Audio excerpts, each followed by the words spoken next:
Vamos ahora a resumir nuestro tema de hernias. Vamos a ver a las hernias más frecuentes, por supuesto. Las hernias, ¿qué es una hernia? Para empezar, recuerden que la hernia se diferencia de la eventración. ¿Por qué? Porque la hernia protruye por un orificio natural, anatómicamente constituido. En cambio, la eventración protruye por un orificio adquirido y usualmente está adquirido por una cirugía previa. Entonces, hernia, orificio natural; eventración, orificio adquirido. Sea cual fuere el tipo, siempre las hernias y las eventraciones tienen tres componentes. ¿Cuáles son los tres componentes? El anillo herniario, o llamado también cuello; el saco herniario, que para efectos de hernias de la pared abdominal, el saco es peritoneo, el saco peritoneal; y el contenido. ¿Sí? Listo. Las hernias pueden clasificarse en reductibles e irreductibles. No olviden que las reductibles son las que se pueden reducir, ¿no es cierto? Estas irreductibles pueden ser coercibles o incoercibles. Coercibles si queda reducido, incoercibles si es que se reduce pero vuelve a protruir con los menores esfuerzos. Y las irreductibles pueden ser incarceradas o pueden ser estranguladas. Los tenemos a la derecha, ¿no? Esta es una hernia incarcerada que no tiene compromiso vascular, y esta es una hernia estrangulada que tiene compromiso vascular. ¿Se acuerdan cuáles son los signos de estrangulamiento en las hernias? Las hernias estranguladas, como están viendo acá, que son un tipo de irreductibles, tienen características de isquemia. Nuevamente, fiebre, leucocitosis, dolor intenso, pero algo más importante, cambios de coloración a nivel de la piel. Bien. Listo. Esto como características generales de las hernias. Vamos a las hernias más comunes, que son las hernias inguinales, las inguinocrurales, pero sobre todo las inguinales. Si se acuerdan, dentro de la anatomía de la zona inguinal, si esto es el ligamento inguinal, que es una prolongación, una dependencia de la aponeurosis del músculo oblicuo mayor, por encima del ligamento inguinal tenemos a las hernias inguinales. Estos son los vasos epigástricos inferiores, y estas hernias inguinales pueden ser indirectas o pueden ser directas. La hernia inguinal indirecta es la que protruye lateral o externo. ¿A quién? A los vasos epigástricos. Voy a pintar los vasos epigástricos para que esté claro. Ahí está. Que son rama de los vasos ilíacos internos, ¿no? Externos, perdón. Lo voy a escribir ya para no generar confusión. Los vasos epigástricos inferiores son rama de los vasos ilíacos externos, antes de cruzar el ligamento inguinal. ¿Ok? Bueno, la hernia inguinal indirecta protruye lateral a los vasos epigástricos inferiores. ¿Por dónde? Por el anillo inguinal profundo. Por el anillo inguinal profundo. ¿Está bien? Ahora, la causa de estas hernias inguinales indirectas, la causa suele ser la persistencia del conducto peritoneo vaginal o proceso vaginal. ¿Okay? Que es un remanente embriológico del peritoneo que se introduce a lo largo del canal inguinal. Dado que es una causa embriológica, es más frecuente, por lo tanto, en los niños, en los infantes. Por lo tanto, podemos considerarla de alguna forma congénita. ¿Está bien? Listo. Clínicamente se caracteriza como una tumoración que puede llegar al escroto. De hecho, cuando encuentran una masa en el escroto, es muy probable que venga desde el ligamento inguinal, ¿no?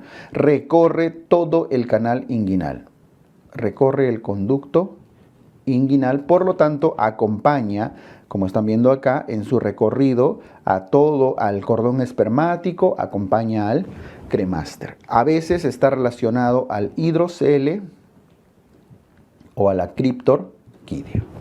¿Ok? Son de reducción bastante difícil. No reduce al decúbito. Vamos a ponerlo acá. No reduce al decúbito. O al menos es de difícil reducción. Ahora vamos a ver el tratamiento. En cambio, la hernia inguinal directa, acá debería ser, ahí está, directa. La hernia inguinal directa ya no protruye lateral, sino protruye medial a los vasos epigástricos inferiores. Protruye por el triángulo de Hesselbach. ¿Y se acuerdan cuál es el triángulo de Hesselbach? Los límites. Los límites son vasos epigástricos inferiores, ligamento inguinal y músculo recto anterior. ¿Y por qué protruyen? Por una debilidad de la pared posterior, entre paréntesis, de la fascia transversalis. Al ser por una debilidad de la pared posterior,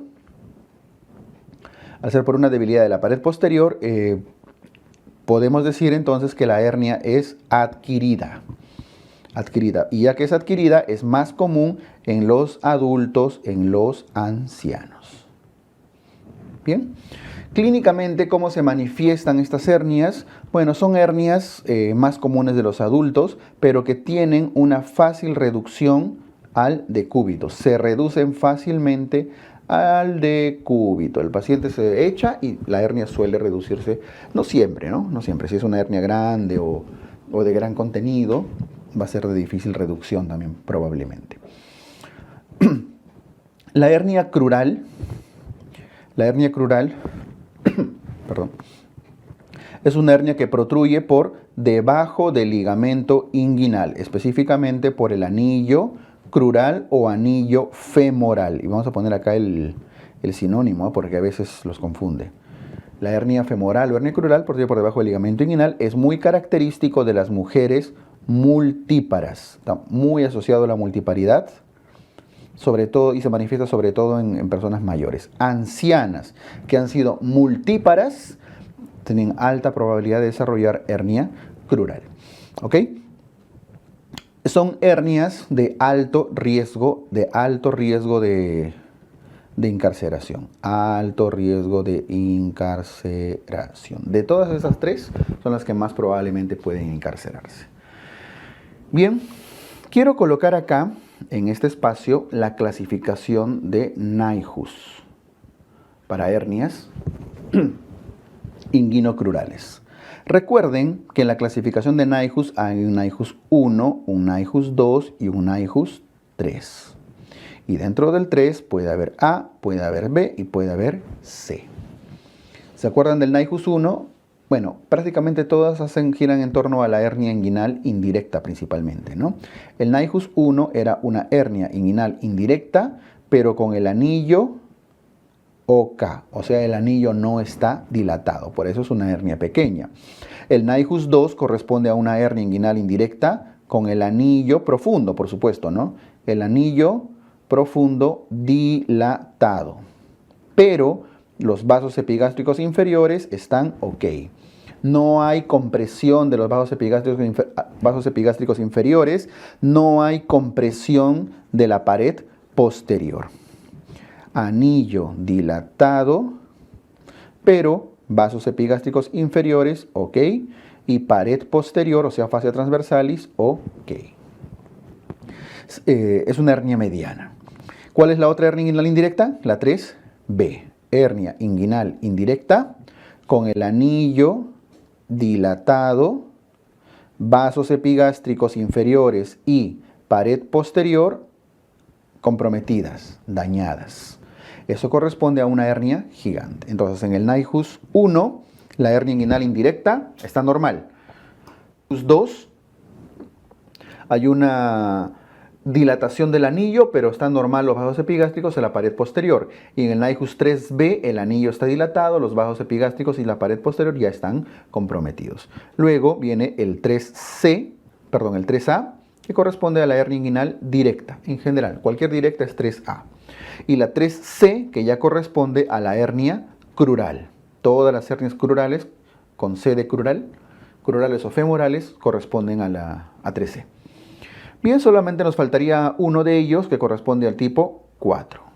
Y el tipo 4 ya corresponde a las recurrencias, a las recidivas.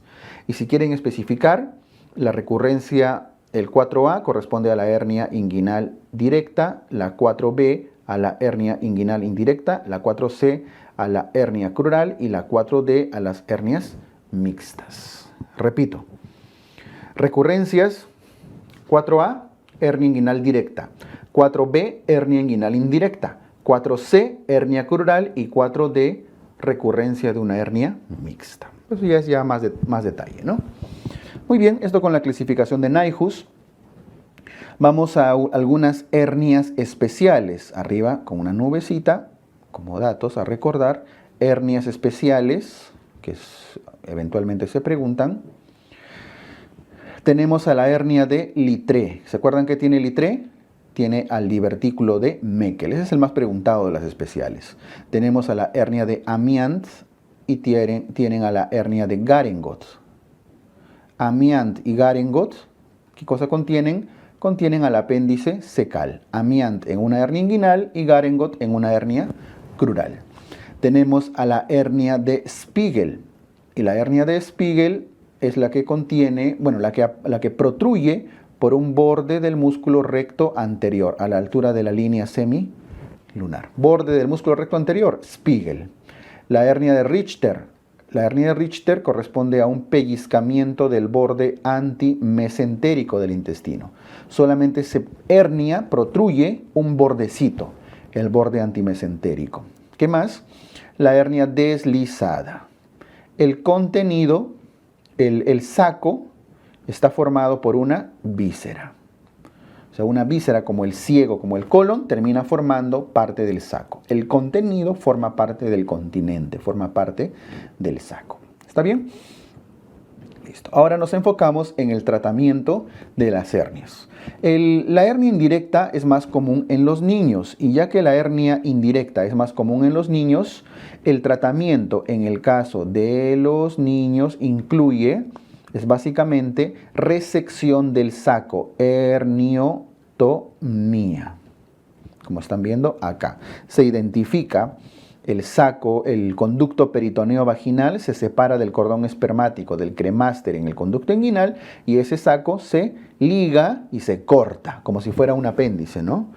Herniotomía. Para efectos de definición, es una ligadura alta del conducto peritoneo vaginal, o ligadura alta del saco herniario, podrían decir. En cambio, en los adultos, no olviden que el saco no se liga, el saco se invagina. Invaginación del saco más refuerzo de la pared posterior. Se invagina el saquito y después recién se refuerza la pared. Ese reforzamiento de la pared puede ser con diferentes técnicas, que acá lo voy a poner. Existen las técnicas, el tratamiento es en general está vertical, ¿eh? O sea, para todos los adultos. El tratamiento puede ser con técnicas con tensión, que corresponde a las rafías, y al tener tensión tienen alta tasa de recurrencia, de recidiva.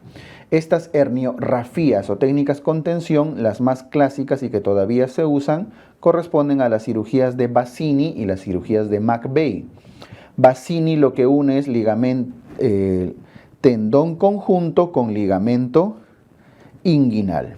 Tendón conjunto con ligamento inguinal. En cambio, McVeigh une tendón conjunto con ligamento de Cooper, ¿cierto? Se va más distal. Técnicas con tensión. Y luego vienen las técnicas sin tensión. Y las técnicas sin tensión son las que usan malla. Ahí estamos las hernioplastías. que tienen menor tasa de recurrencia justamente porque no tienen tensión, que usan sobre todo malla de polipropileno. Estas técnicas sin tensión pueden ser de abordaje anterior, y la técnica de abordaje anterior de elección es Liechtenstein, o pueden ser de abordaje posterior. Estas de abordaje posterior son las que se colocan detrás del canal inguinal. Acá estamos viendo un esquema, es la piel, el tejido celular subcutáneo, los anillos, la fascia transversalis, el peritoneo, etc. En las técnicas de abordaje anterior, lo que se hace es colocar la malla por delante del canal inguinal. Están viendo acá, por delante del canal inguinal. Pero en las técnicas de abordaje posterior se coloca por detrás del canal inguinal. Quiero hacer el esquema. Las de abordaje anterior son estas de acá, ahí está la malla por delante, y las de abordaje posterior son los que van por detrás, anterior y posterior. Liechtenstein, que es el clásico, coloca por delante, por eso la malla queda de esta forma, ¿no? Es una técnica de hernioplastía de abordaje anterior. En cambio, las de abordaje posterior son las técnicas de Nyhus.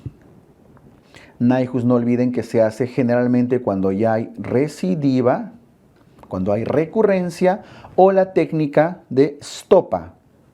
Stopa se hace principalmente cuando se trata de hernias bilaterales.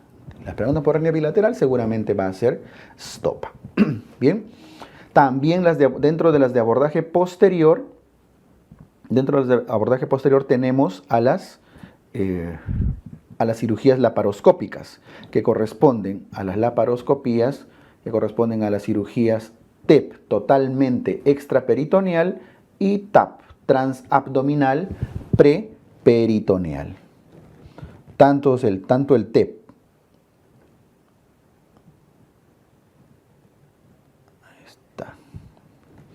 tanto el TEP como el TAP, que son cirugías laparoscópicas, colocan la malla en abordaje posterior. Entonces, Liechtenstein es la representante de las de abordaje anterior y Nyhus, Stopa y las laparoscopías, las de abordaje posterior. ¿Cuál es la que con más frecuencia, la que con más frecuencia se realiza, la que tiene mayor indicación, menor tasa de recurrencia? Liechtenstein, ¿ok? La hernioplastía de Liechtenstein. Muy bien, entonces con esto cerramos el resumen de las hernias inguinocrurales, que son, por supuesto, las hernias que más debemos manejar dentro de este capítulo. Bien, doctores. Entonces creo que cada palabrita acá es súper importante, ¿no? Vamos ahora a nuestro resumen de patología anorrectal. Las 4 grandes patologías anorrectales: fisuras, hemorroides, fístulas y abscesos, siendo fisuras y hemorroides de lejos los dos temas más comúnmente preguntados, ¿no? Más frecuentemente preguntados. Las fisuras, empezamos con las fisuras anales. ¿Qué son las fisuras? Son heridas. ¿Cuál es la causa de las fisuras? La causa más frecuente, o en todo caso el factor de riesgo, es el estreñimiento crónico. El paso de las heces duras, que hace que se formen desgarros, heridas, laceraciones en la línea media posterior, 90%. Puede ser en la línea media anterior también, pero es menos frecuente. Pero si se dan cuenta, estas fisuras, estos desgarros secundarios al paso de heces duras, usualmente están en la línea media, posterior o anterior. Las heridas, las fisuras que se localizan a los costados, en las zonas laterales, usualmente son secundarias a neoplasias, procesos infecciosos, etc. Pero de lejos el estreñimiento crónico, factor de riesgo más importante. Ahora, dentro del diagnóstico de las fisuras, no olviden que esto obedece a una secuencia clínica. Voy a ponerlo en el cuadrito de etiología. Una vez que ocurre el desgarro, la herida, esta herida lleva al dolor como característica clínica más frecuente, un dolor muy intenso que ahora vamos a describir. Ese dolor hace que los esfínteres hagan hipertonía. Y la hipertonía de los esfínteres, la compresión muscular de los esfínteres, cierra, obstruye los vasos sanguíneos que irrigan esta zona. Y esto genera, y voy a poner entre comillas, hipoxia, podríamos poner isquemia, algo. La herida no cicatriza porque no recibe buena irrigación, disminuye la perfusión sanguínea. Y ese proceso de hipoxia hace que la herida sea cada vez más grande.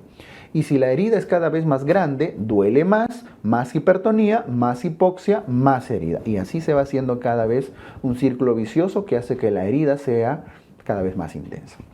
Dentro del diagnóstico de las fisuras anales, en el diagnóstico vamos a tener como clínica más característica, la clínica más importante, el dolor intenso, lancinante, muy fuerte al defecar principalmente, al defecar y después de defecar, asociado a sangrado leve. El sangrado no es intenso, es muy leve. En fase aguda, que se describe como menos de 6 semanas de evolución usualmente, en fase aguda se identifica una lesión flogótica, medio edematosa incluso. No vayan a pensar que flogótica significa absceso siempre. Flogótica aquí hace referencia a que es una herida que está en un proceso inflamatorio intentando cicatrizar, ¿no?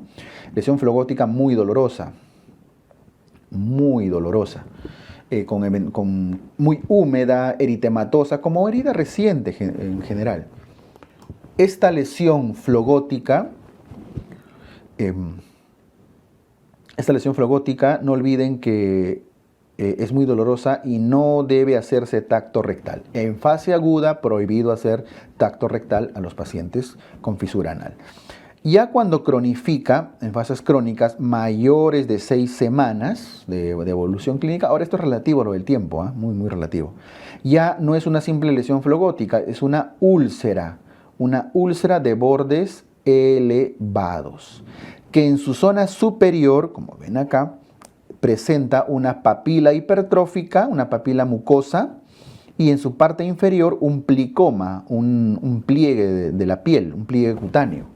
Vamos a poner acá un pliegue mucoso hacia arriba y un pliegue cutáneo hacia abajo, el famoso plicoma. Esa es la triada de la fisura anal crónica. Úlcera con su pliegue mucoso hacia arriba y su pliegue cutáneo hacia abajo. Signos de cronicidad. El tratamiento de la fisura anal va orientado, tiene como objetivo reducir la hipertonía. Todo método que tenga como objetivo relajar el músculo del esfínter anal interno principalmente, es un tratamiento probable. Se han intentado tratamientos farmacológicos, diferentes tipos de farmacología, pero no tienen la capacidad curativa de la cirugía. De hecho, inicialmente, como medida inicial, sobre todo en fase aguda, debe intentarse siempre baños de asiento. El fundamento de los baños de asiento es sentarse sobre agüita calientita, tibiecita, y esa temperatura hace que haya vasodilatación en la zona perianal, y eso genera irrigación, perfusión de la herida y le permite cicatrizar 2-3 veces al día. Baños de asiento asociado a una dieta antiestreñimiento, dieta rica en fibra, asociado a analgésicos que pueden ser tópicos. Mientras no haya dolor, va a bajar la hipertonía. Pero esto funciona solo en casos leves, no en casos severos. Cuando ya cronifica, el tratamiento va orientado, el tratamiento ideal es la esfinterotomía lateral interna, que es lo que estamos viendo en la imagen. El corte en la zona lateral de las fibras del esfínter anal interno. Por eso es esfinterotomía lateral interna. Otra opción a la esfinterotomía lateral interna es la toxina botulínica. Pero no olviden que la toxina botulínica, que también relaja las fibras del músculo del esfínter anal interno, se realiza sobre todo cuando hay riesgo, con riesgo de incontinencia fecal. No es que la toxina lleve al riesgo, sino que cuando hay riesgo de incontinencia fecal, se evita hacer tratamientos quirúrgicos como la esfinterotomía porque podría irse hacia las diarreas. Entonces se prefiere, en ese caso, toxina botulínica. Bien. Listo. Quiero que recuerden acá sobre todo la característica clínica de la fisura anal crónica, ¿ya? De la fisura anal en general, el dolor al defecar y el tratamiento de elección, el tratamiento curativo que suele ser la esfinterotomía. Ahora, vamos ahora a hemorroides. Las hemorroides son protrusiones de los plexos venosos hemorroidales. Protrusión de plexos venosos hemorroidales. Pueden ser hemorroides internas o pueden ser hemorroides externas. Internas cuando están por encima cuando protruyen desde encima de la línea dentada o línea pectínea, y externas cuando protruyen por debajo de la línea pectínea o dentada.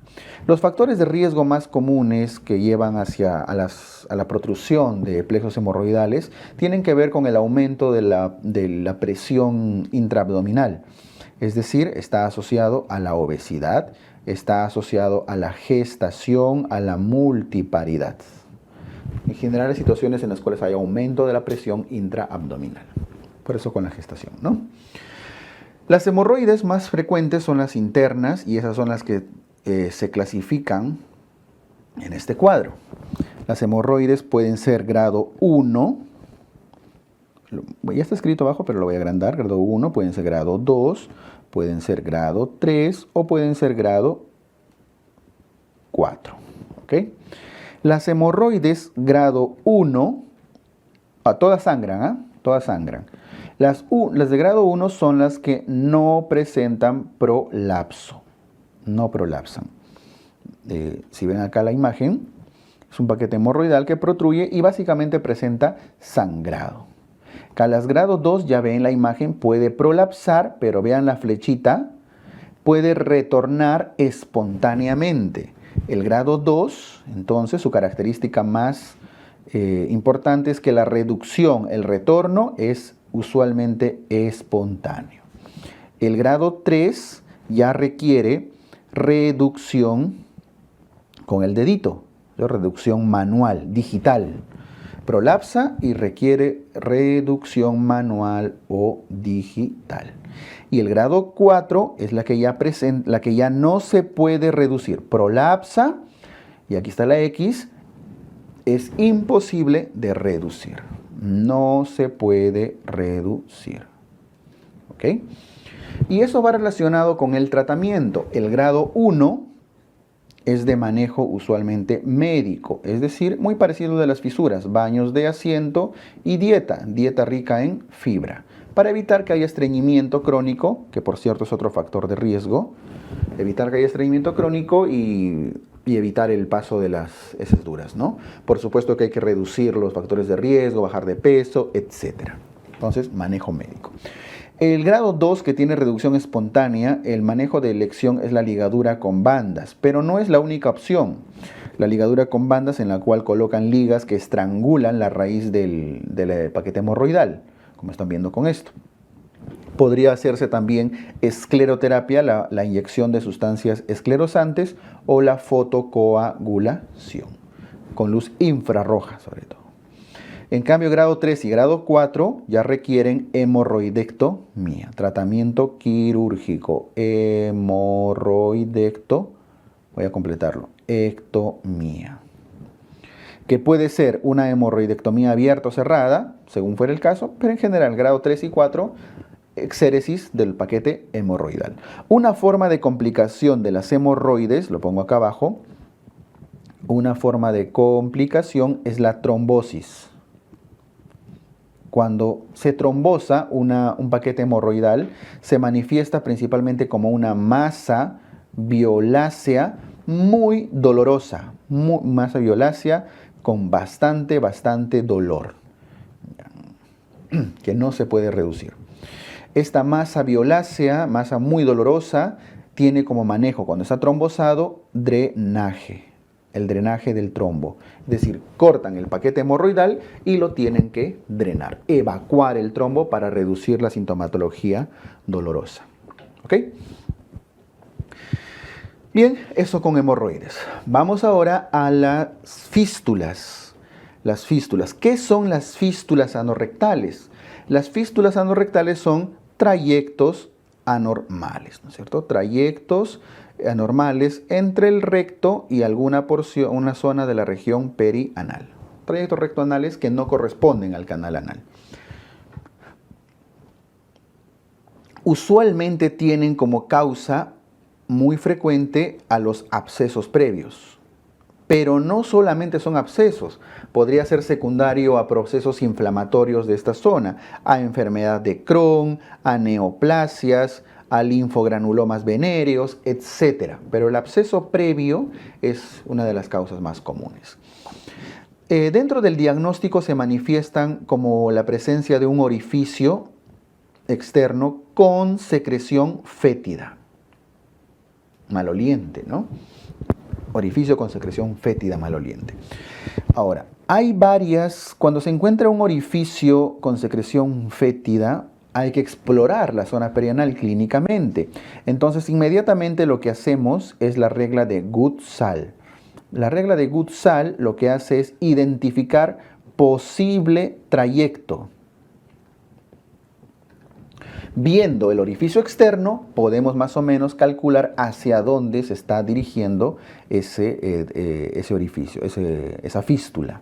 No olviden que según la regla de Gutzal, los orificios que protruyen hacia la zona anterior por delante del anito son de características rectas, cortas, radiales, simples. O sea, son... este es el anito, no olviden, este es el anito. Ahí está, viene un huequito, lo más probable es que vaya directo hacia el anito, no son curvas. En cambio, las posteriores sí suelen ser mucho más largas y curvas, más complejas, no son tan simples. Afortunadamente predominan un poco más las anteriores. ¿Ok? Pero la regla de Gutzal es la que permite justamente hacer evaluar ese probable trayecto. De todas maneras, luego de hacer la regla de Gutzal, una vez que se ha identificado el posible trayecto, puede confirmarse el diagnóstico, puede confirmarse con una ecoendoscopía. Ecoendoscopía podría hacerse una ecografía de la fístula, lo que se hace. Podría hacerse una fistulografía, pero es muy invasivo y puede traer algunas complicaciones. Entonces se prefieren los estudios ecográficos, pero siempre después de la regla de Gutzal. Una vez que se ha determinado el trayecto de la fístula, se pasa a ser clasificado. Y no olviden la clasificación de Parkes, cuya forma más frecuente es la tipo 1, que corresponde a las fístulas interesfintéricas. Estamos hablando de que este trayecto que sale entre el esfínter anal interno y el esfínter anal externo, este trayecto es el más frecuente de todos y lo voy a resaltar. Esta, la interesfintérica. En segundo lugar, solo para tener una noción, lo voy a poner celeste, es este que atraviesa los dos esfínteres, que lo estoy poniendo de celeste, viene a ser la transesfintérica. La tipo 2, la que atraviesa los esfínteres. La más frecuente es esta, la inter. ¿Ok? Entonces, tipo 2, la transesfintérica. O transesfinteriana. Bien. La más frecuente, la inter.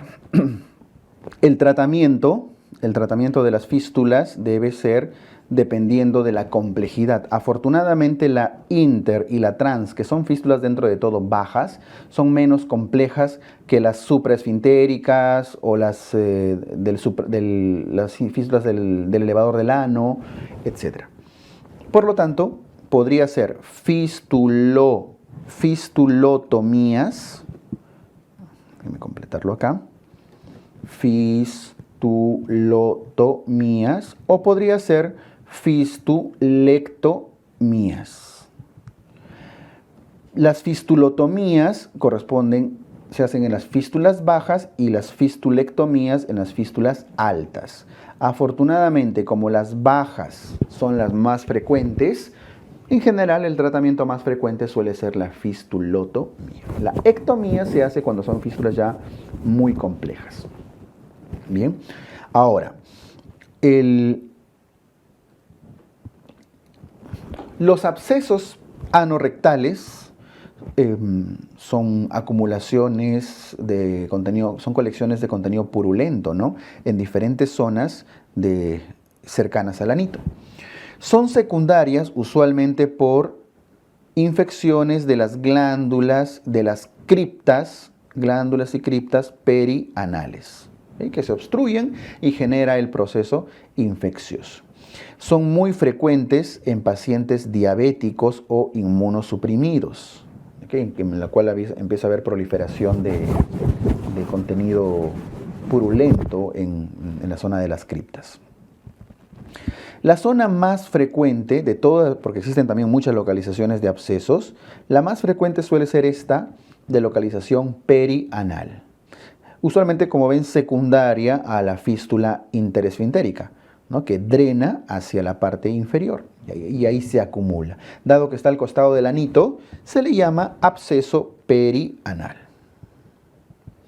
Estos abscesos perianales se manifiestan clínicamente como una masa, como están viendo ahí a la derecha, una masa flogótica, eritematosa, a punto de reventar, ¿no es cierto?, que genera un dolor de tipo pulsátil.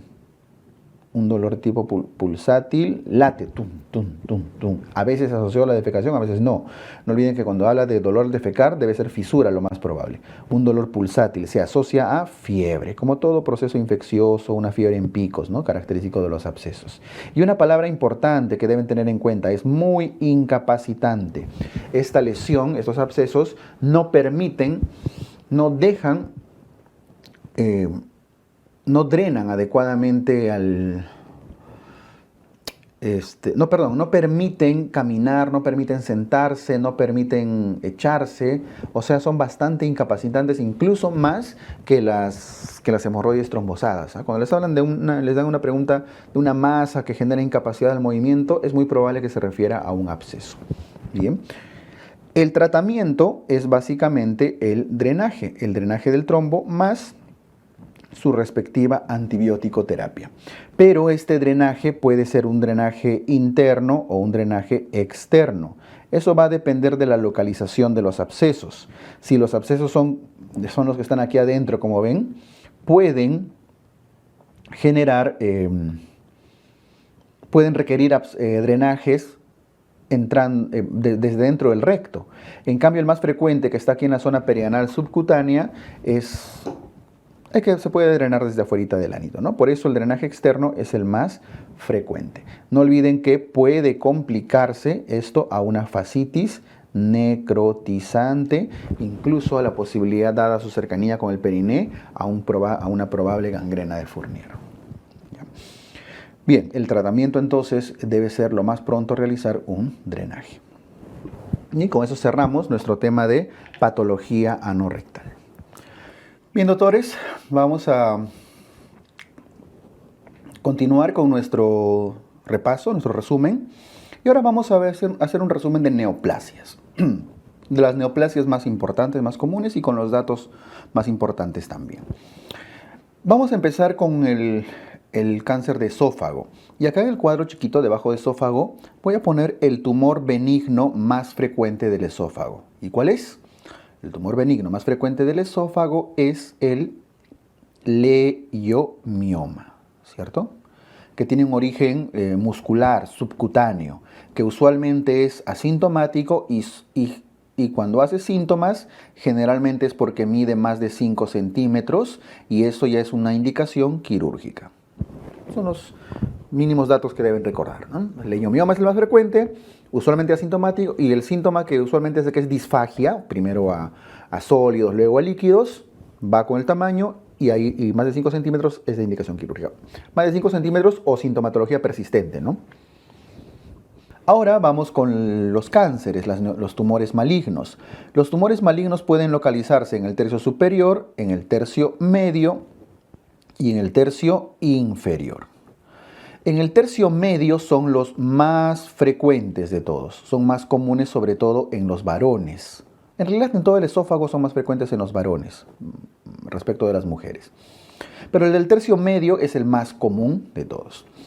Los del tercio superior y el tercio medio usualmente son estos dos de acá, tercio superior y medio, son carcinomas epidermoides o carcinoma de células escamosas. A diferencia de los del tercio inferior, que son principalmente adenocarcinomas. Entonces, arriba predominan los carcinomas epidermoides y más abajo predominan ya los adenocarcinomas. Entre todos, los más frecuentes en nuestro medio son los carcinomas epidermoides, sobre todo los del tercio medio. Ahora, estos carcinomas epidermoides tienen como factores de riesgo y causas, sobre todo, ¿a qué? Al alcohol y al tabaco, que son los principales, no son los únicos. Tenemos al síndrome de Plummer-Vinson, la tilosis palmoplantar, las esofagitis cáusticas, ¿no? Las estenosis cáusticas en general, etc. Y los adenocarcinomas de la parte distal están asociados más que nada al esófago, a la esofagitis de Barrett, también al alcohol y al tabaco, pero el más frecuente es la esofagitis de Barrett, que es una metaplasia de tipo columnar, ¿no? En la parte distal del esófago como complicación del reflujo gastroesofágico.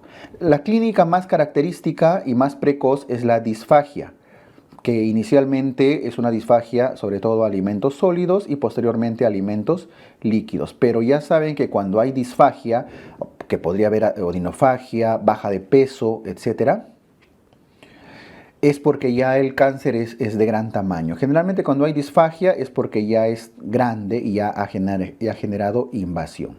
No olviden que la invasión es bastante agresiva, la invasión sobre todo por contigüidad. ¿Por qué? Porque la parte externa del esófago no tiene serosa, está cubierto solo por una adventicia y eso hace que el cáncer, que el tumor, atraviese con facilidad la pared e invada a otros órganos. Y de ahí viene el mal pronóstico de los carcinomas epidermoides del tercio medio principalmente. El estudio diagnóstico de elección es definitivamente la endoscopía más biopsia. Endoscopía más biopsia.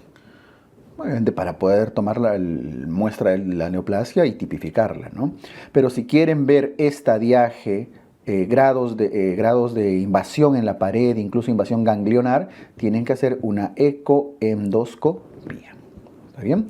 El tratamiento va a depender mucho de la localización. Generalmente el tercio superior y medio suelen hacerse esofagectomías bastante radicales. En cambio, cuando son del tercio inferior del esófago, dada su cercanía del estómago, hay que hacer esofagectomía más gastrectomías, dada su cercanía. Es un cáncer de muy mal pronóstico, de bastante agresividad, por las características anatómicas y histológicas del esófago sobre todo, y su diagnóstico bastante tardío. Bien, les pido acá sobre todo recordar siempre los factores de riesgo y el tipo de cáncer más frecuente según la zona del esófago. Vamos ahora al cáncer de estómago. En el estómago, el tumor benigno más frecuente es el pólipo, el más importante, ¿no? El pólipo. Y los pólipos pueden ser de tipo hiperplásico, pueden ser de tipo adenomatoso o pueden ser de tipo amartomatoso, los amartomas. El más frecuente es el hiperplásico, pero es bastante benigno, no maligniza o tiene bajo riesgo de malignización. El adenomatoso es el que tiene más riesgo de malignizar, por eso le pongo su carita triste, sobre todo cuando tiene más de 2 centímetros de tamaño. Y el amartoma es benigno, pero es famoso porque está asociado al síndrome de Peutz-Jeghers. Bien. Eso con los tumores benignos.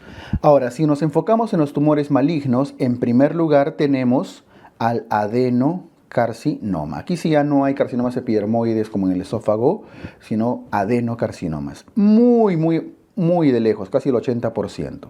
En segundo lugar, y con mucho menos frecuencia,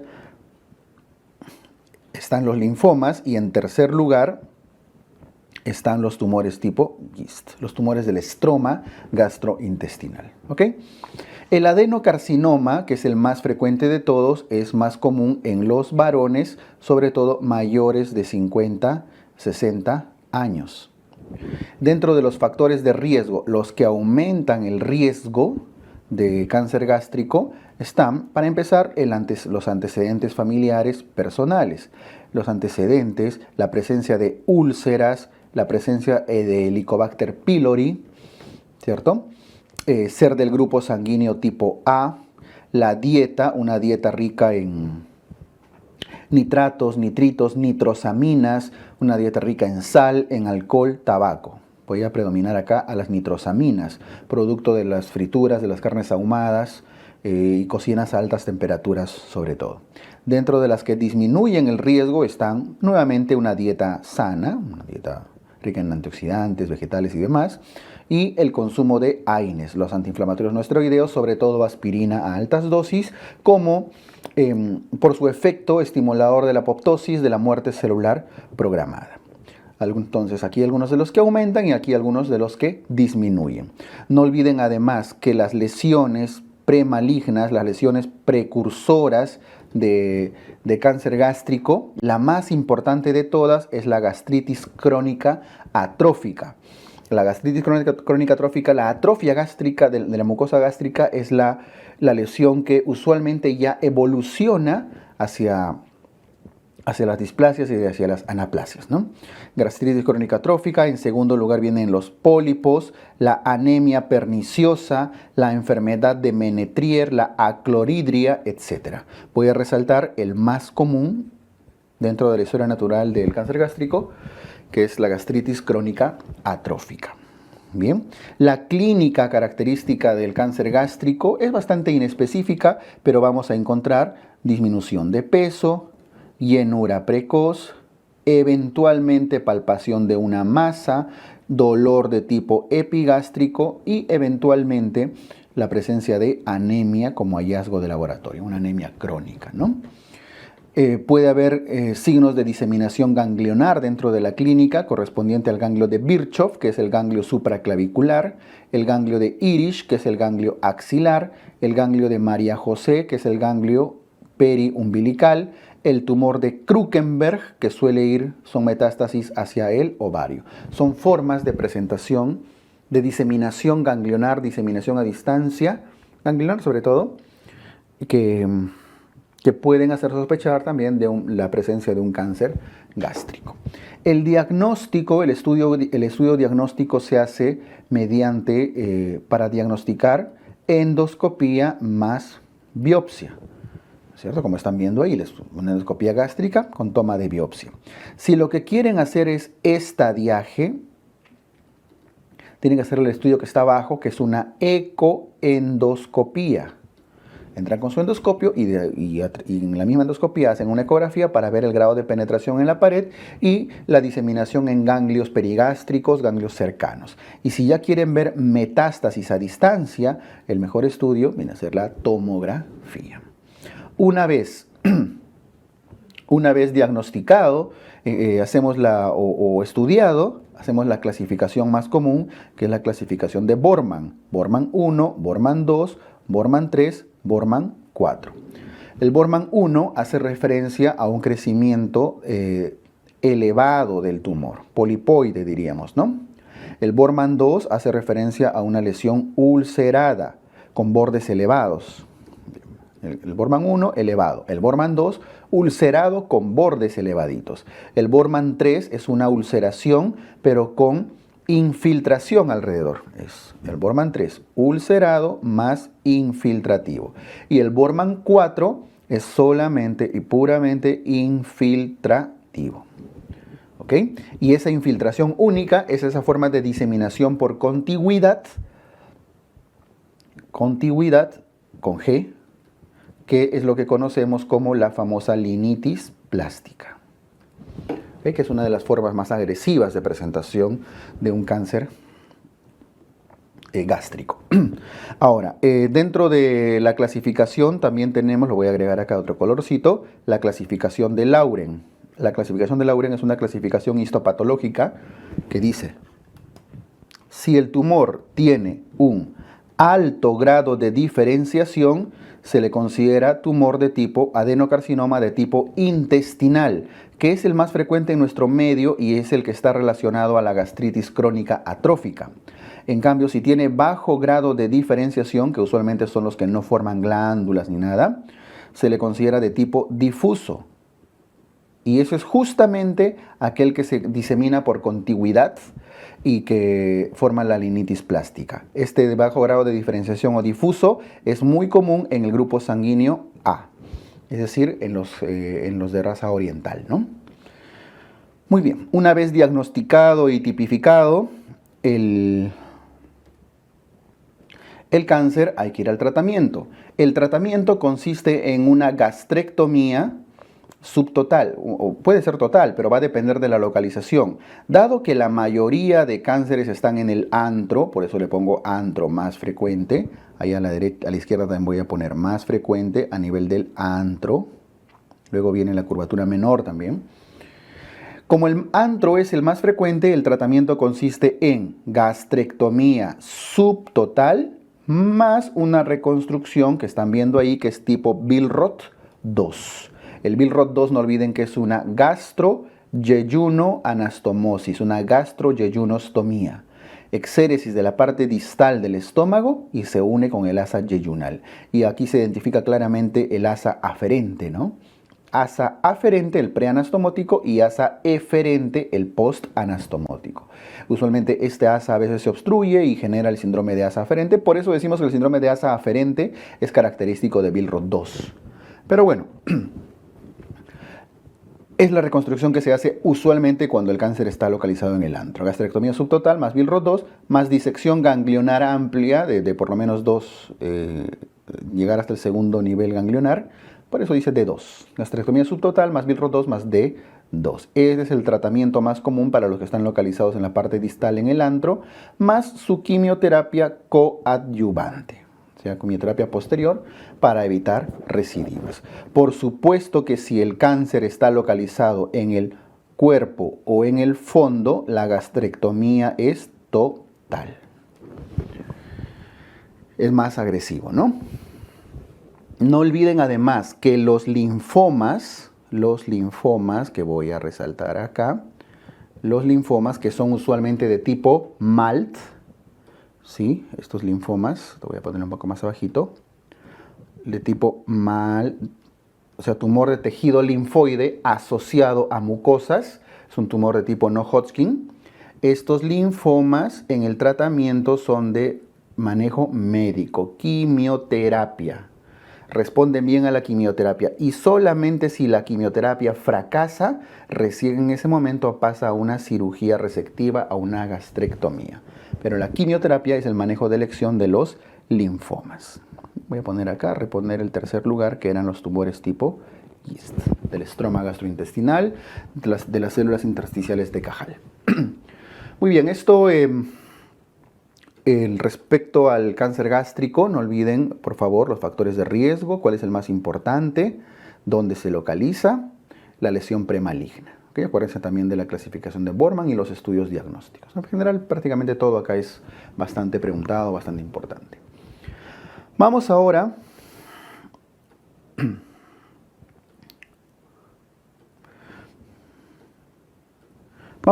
al cáncer colorectal, específicamente al cáncer de colon. En el cáncer de colon, el tumor benigno más frecuente nuevamente es el pólipo. Pero dentro de los pólipos podemos identificar distintos tipos, como veíamos arriba, hiperplásicos, adenomatosos, amartomatosos, etc. Los pólipos más frecuentes en el colon suelen ser los adenomas, los adenomatosos, ¿cierto? Que pueden dividirse en tubulares, vellosos y túbulo-vellosos. De estos, de los distintos tipos de adenomas, de pólipos del colon, los pólipos vellosos son los más frecuentes. los más frecuentes, y esos son los que tienen alto riesgo de malignización. Y no solo por el hecho de su malignización, sino porque también son altamente secretores y sangran, generan sangrado. Por eso generan deposiciones, clínicamente se manifiestan con deposiciones diarreicas con moco con sangre, que llevan a la deshidratación, a la anemia, a la hipocalemia, a la hiponatremia, etc., por pérdida de electrolitos. ¿Ok? Bien, una forma especial, una forma particular de la presencia de pólipos de manifestación de los pólipos es la poliposis colónica familiar, que es un síndrome hereditario de pólipos, generación tras generación, que tienen alto riesgo de desarrollar cáncer de colon. Se diagnostica como una colonoscopía con más de 100 pólipos y se debe confirmar, para encontrar el síndrome hereditario acá, una mutación en el gen APC, que es el gen que está involucrado en el desarrollo en la historia natural del cáncer de colon, ¿no? Pero los pólipos son benignos, pero tienen ese riesgo de malignización, sobre todo si hay mutación del gen APC. Y hay síndrome de poliposis colónica familiar si es que hay mutación del gen y presencia de pólipos masivos, más de 100 pólipos en una endoscopía colónica, ¿ok? No olviden que la presencia de pólipos más tumores cerebrales, tumores cerebrales corresponde al síndrome de Turcot. Pólipos más osteomas, pólipos más osteomas, y lo escriben por favor, corresponde al síndrome de Gardner. Gardner, pólipos más osteomas, tumores en el cerebro, y si son pólipos más tumores cerebrales, que son gliomas, síndrome de Turcot, que son algunos de los síndromes más importantes. Además, existe el síndrome no polipósico. Esto es lo que están asociados a pólipos, ¿no? El síndrome que no está asociado a poliposis es el síndrome de Lynch. Y el síndrome de Lynch puede ser tipo 1 o tipo 2. El tipo 1 es el que tiene cáncer hereditario de colon, pero no está asociado a pólipos. En cambio, el síndrome de Lynch tipo 2 es el que está asociado a cáncer de endometrio. Entonces, el síndrome de Lynch es un síndrome de herencia de cáncer hereditario, pero no asociado a poliposis. En cambio, el Turcot y Gardner sí están asociados a poliposis. Okay, hemos ampliado algunos datitos acá. Bien, ahora, hablando ya específicamente del cáncer de colon, el tumor más frecuente de lejos es el adenocarcinoma. El adenocarcinoma de colon corresponde aproximadamente al 90% de los cánceres a nivel del colon. Tiene como factores de riesgo más importantes o como lesión premaligna, voy a poner más que factor de riesgo, la lesión premaligna es el pólipo. Casi todos los cánceres de colon se originan desde un pólipo un pólipo previo. Otras, la enfermedad de Crohn, la colitis ulcerativa, etcétera, etcétera, etcétera. Pero el pólipo viene a ser acá como la gastritis crónica atrófica del estómago, ¿no? Que veíamos arriba. ¿Ok? Los factores que elevan el riesgo usualmente están asociados a también los antecedentes, a lo que comentábamos hace un rato, la dieta, una dieta rica en grasas, carnes rojas, grasas saturadas, el alcohol, el tabaco, etc. Y los que disminuyen el riesgo, básicamente, nuevamente, la dieta, otra vez una dieta rica en fibra, que evita el estreñimiento crónico, el uso de AINES, que evita la malignización o reduce la probabilidad de malignización de los pólipos, y el consumo de calcio también tiene cierta importancia en reducir el riesgo de cáncer de colon. Está más frecuentemente localizado en el colon izquierdo. El colon izquierdo es aproximadamente el 80% de los cánceres de colon, mientras en el lado derecho se localiza el otro 20%, sobre todo a nivel del sigmoides, que es donde más cáncer de colon podemos encontrar. La clínica del cáncer de colon va a depender de su localización. En general tiene baja de peso, anemia, posible obstrucción intestinal, dolor abdominal inespecífico y diferentes signos característicos, como cualquier cáncer. Pero la forma de presentación más común de los cánceres de colon izquierdo es la obstrucción. ¿Por qué? Por su forma de crecimiento. Tiene un crecimiento anular estenosante. En cambio, los cánceres del lado derecho, que también pueden obstruir, por supuesto, bajan de peso igual, se manifiestan principalmente con anemia por un sangrado microscópico. Ojo que no es sangrado masivo, sangrado microscópico, porque tiene una forma de crecimiento más vegetativo, ¿no es cierto? Acá vamos a agregar el marcador tumoral de elección, que es el antígeno carcino embrionario, CEA, que básicamente sirve para seguimiento y pronóstico. No olviden que los marcadores tumorales usualmente no dan diagnóstico, son para seguimiento y pronóstico de enfermedad. Dentro de los estudios diagnósticos tenemos la radiografía con contraste por el recto. Nos va a dar una imagen característica, que es esta de acá. Al ingresar contraste por el recto, ven que el contraste se obstruye en cierto nivel y pasa por una zona estenosada. Este es el signo de la manzana mordida. Radiografía con contraste, el signo de la manzana mordida. Ahí.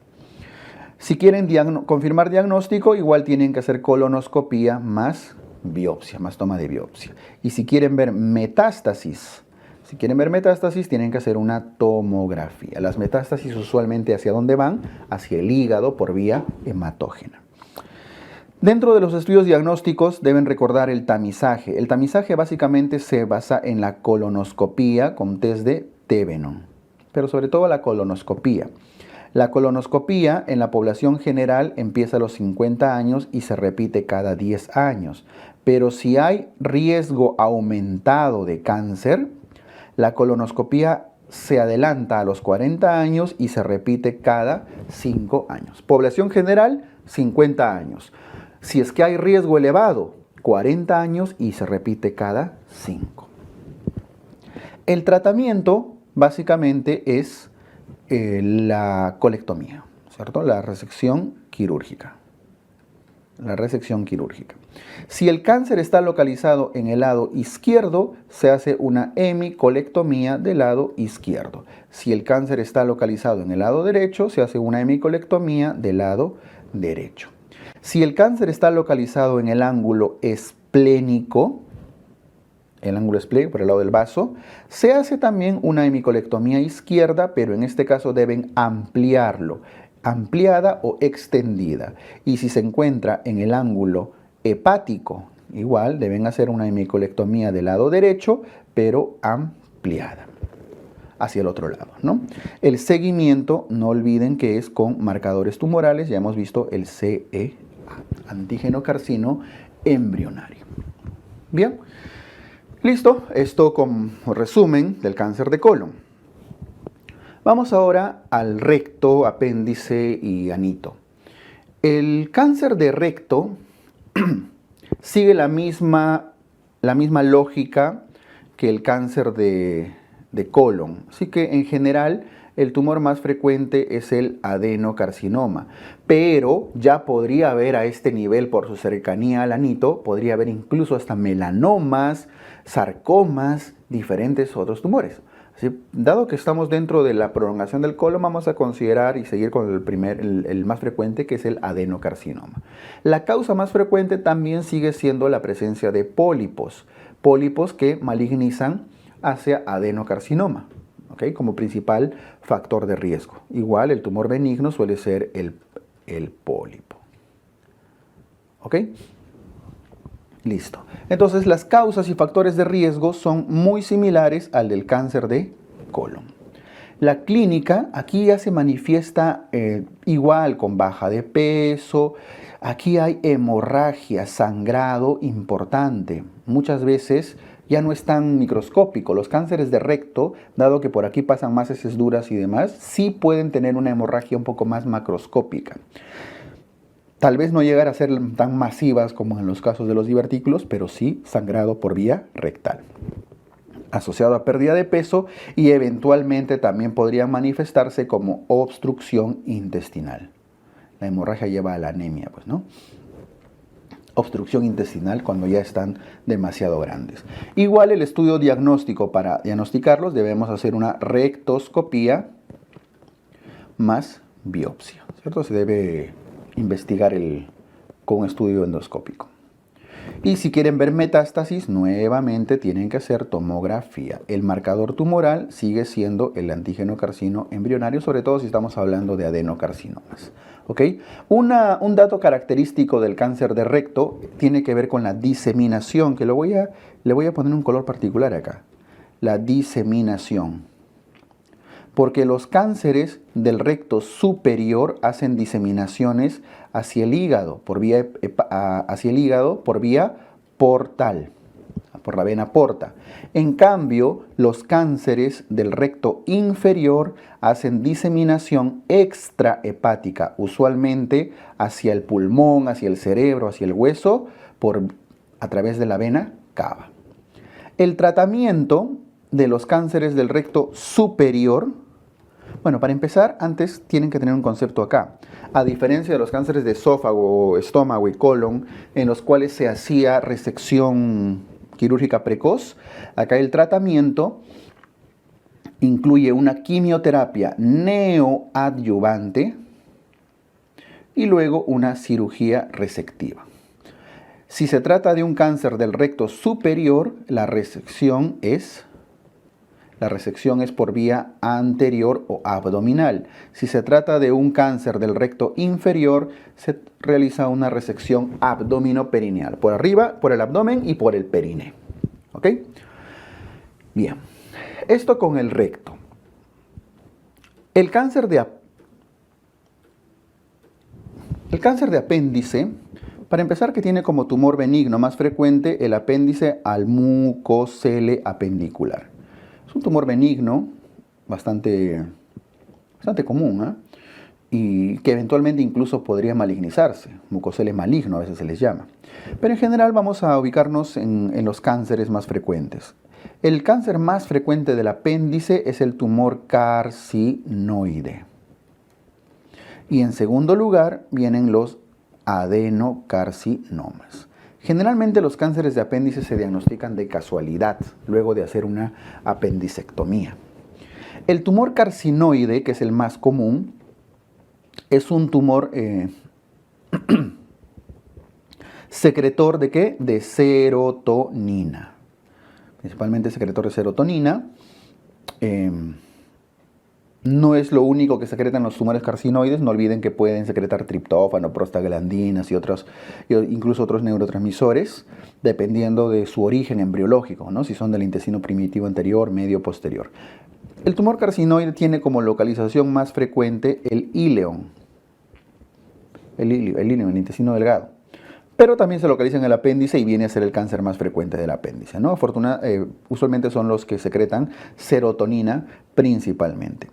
No olviden que los tumores carcinoides que secretan serotonina clínicamente se manifiestan con el síndrome serotoninérgico, que inicialmente presenta como el signo más precoz, más inicial, el eritema cutáneo, eritema facial, eritema en el tórax, etc. Se pone rojito, ¿no es cierto? Rubor facial a veces le llaman. Y después puede evolucionar hacia una sintomatología, sobre todo cuando hay metástasis hepática, puede evolucionar hacia una sintomatología mucho más sistémica, que incluye diarreas, broncoespasmos, taquicardia, fallas cardíacas, fallas de la válvula tricuspidea, etc. Falla cardíaca derecha, etcétera, etcétera, etcétera. Todo sobre la sintomatología de la ocasionada por la serotonina.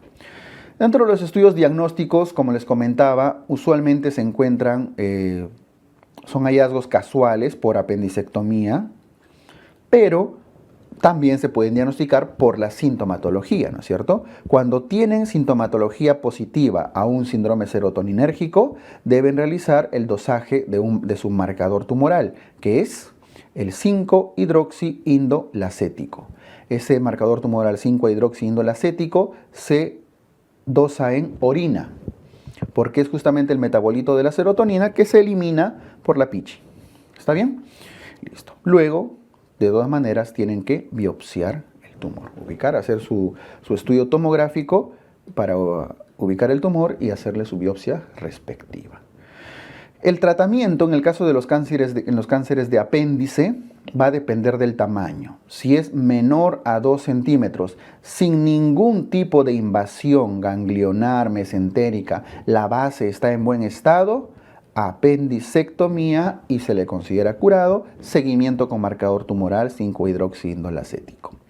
Pero si es un tumor mayor o igual a 2 centímetros y tiene algún tipo de invasión, carita triste, tiene la base comprometida, la base en mal estado, el tumor invade la base del apéndice, el mesenterio, ganglios, tienen que hacer hemicolectomía del lado derecho, como están viendo acá. Se le considera bastante agresivo si es que invade ya la base. Hay que ser radicales. Ojo que aquí estamos hablando del tumor carcinoide, que es el más frecuente. Pero ¿qué pasa si en el apéndice tenemos un adenocarcinoma? Ante la presencia de adenocarcinoma, si el diagnóstico patológico es adenocarcinoma, debemos hacer de frente, independientemente del tamaño, una hemicolectomía del lado derecho. Bien. Los cánceres de anito más frecuentes de lejos son ya los carcinomas epidermoides o carcinomas de células escamosas. Carcinoma epidermoide o de células escamosas porque ya estamos en una zona de piel. El factor de riesgo y asociación más frecuente es el virus del papiloma humano, sobre todo a las 16-18, igual que en el cáncer de cérvix, típico de varones homosexuales, en general trabajadoras sexuales y en general aquellas personas que tienen conductas de riesgo, ¿no? Conductas sexuales de riesgo. La clínica, bueno, puede manifestarse desde una simple úlcera, desde una fisura, a veces como una fisura que no está en la línea media, puede evolucionar hacia una úlcera o hacia ya la presencia de masas. Masas que pueden llegar a ser pequeñas o grandes, incluso hasta obstructivas. A veces sangrantes, a veces no.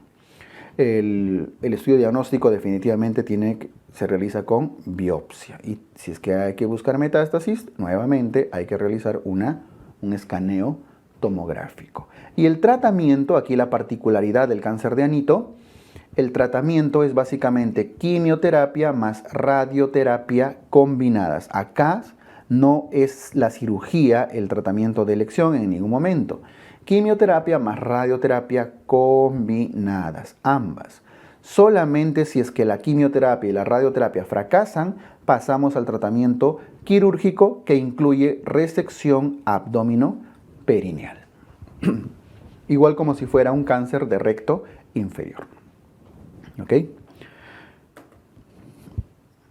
Vamos a las neoplasias de la zona hepática, de la vía biliar y el páncreas. Cáncer de hígado.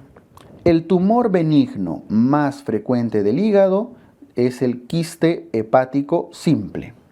Y luego vienen los hemangiomas. Salvo que les pongan solamente uno de ellos, ya podrían marcar el que está, ¿no? Pero si están los dos, podemos marcar quiste hepático simple. Luego vienen los hemangiomas. Ahora, respecto a las neoplasias, a las neoplasias malignas, a los cánceres, en primer lugar están las metástasis, es decir, un cáncer en el hígado seguramente viene de otro lado. Las metástasis corresponden al 90% de cánceres que se localizan en el hígado. Y en segundo lugar están los tumores primarios. Los tumores primarios ya son el 10%, mucho menos frecuentes. Ahora, dentro de los tumores primarios, el más frecuente es el carcinoma hepatocelular, o llamado también hepatocarcinoma. ¿Ok? Entonces nos vamos a enfocar acá sobre todo en el desarrollo del carcinoma hepatocelular o hepatocarcinoma, que es de proliferación de los hepatocitos.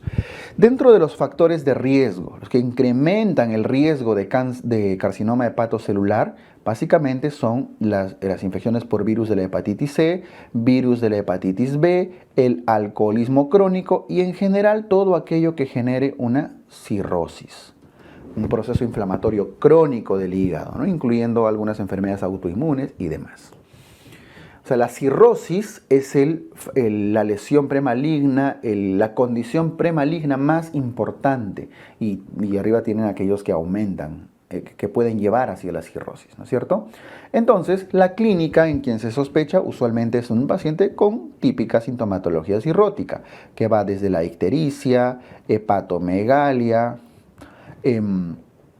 la ascitis, compromisos renales, etc.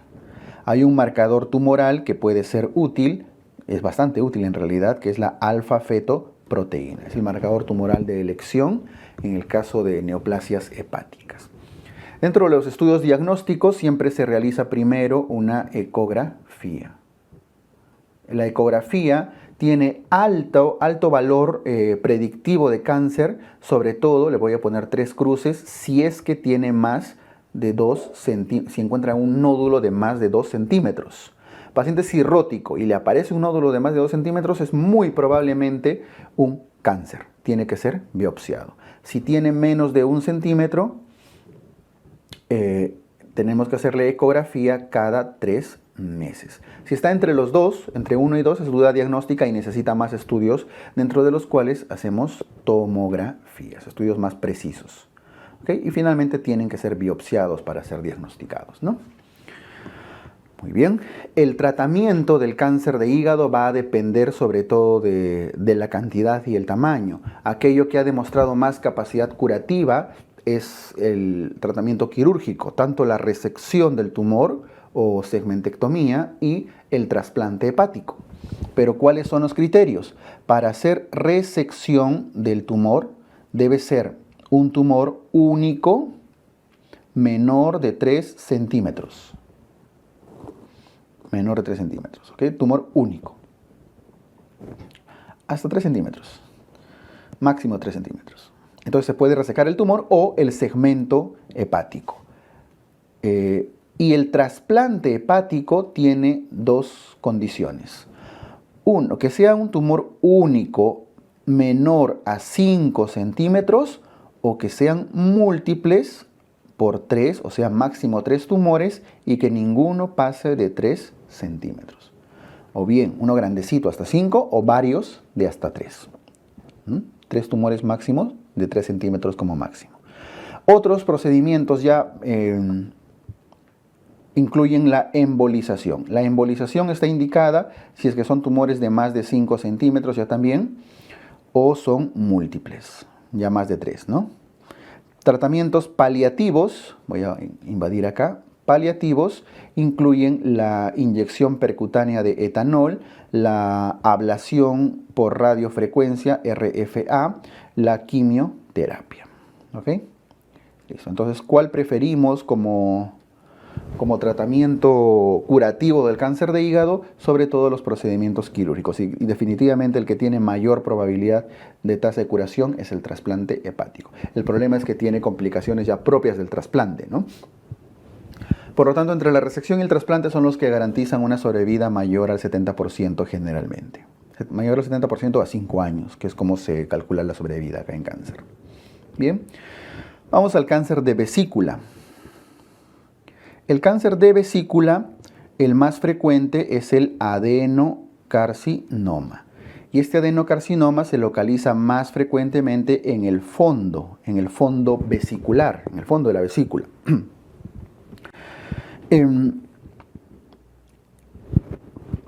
El grupo, las personas que tienen más cáncer de vesícula son las mujeres. La relación mujer-varón es aproximadamente 3:1. ¿Y por qué? Porque el factor de riesgo más asociado es la litiasis vesicular. ¿Y quiénes tienen más litiasis? Las chicas, ¿cierto? Ahora, los que aumentan el riesgo son el tamaño de los cálculos. Litos mayores o iguales a 3 centímetros. ¿Quiénes más? La presencia de pólipos, esto ya lo hemos visto en algún momento. Los pólipos mayores o iguales a 1 centímetro, sobre todo si son adenomatosos.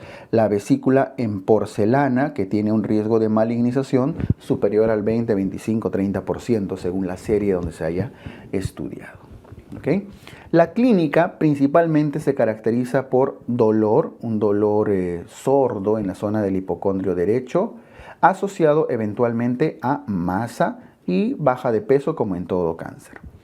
Es bastante inespecífico y los síntomas no son tan agresivos, no se manifiestan tanto, por eso es de diagnóstico tardío. La ictericia es acá de hallazgo de presentación tardía.